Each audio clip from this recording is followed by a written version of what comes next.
ఇదే కదా కథానందలహరి, ఇది కమ్మని కథల లాహిరి, కమ్మని కలల లాహిరి, ఇది కమ్మని కథల లోహిరి. కథానందలహరి సభ్యులకు శ్రేయోభిలాషులకు మా నమస్కారం.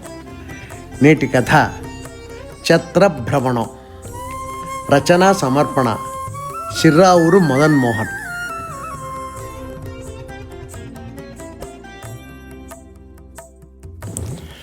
భారతదేశంలోనే అత్యధికంగా వర్షం కురిసే రాష్ట్రం అస్సాం. అక్కడ ఆగకుండా అస్తమానం వర్షాలే. అందుకే అక్కడి బ్రహ్మపుత్ర నది మన దేశ జీవనదుల్లో ఒకటైంది. వ్యవసాయానికి ఎంతో దోహదంగా ఉంటుంది.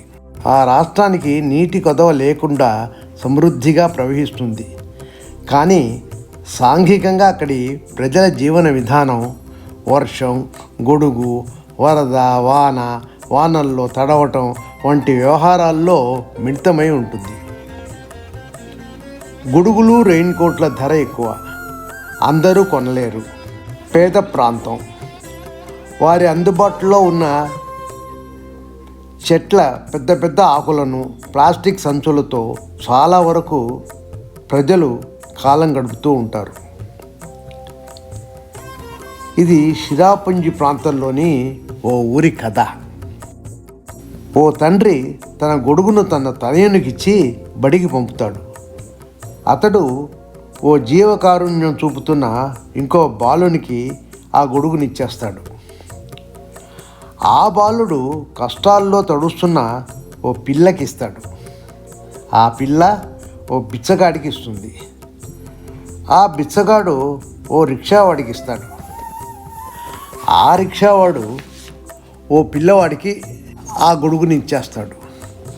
ఆ పిల్లవాడి తండ్రి వచ్చి అది తమ గొడుగే అని గుర్తుపడతాడు. ఇది ఈ ఛత్రభ్రమణం కథ.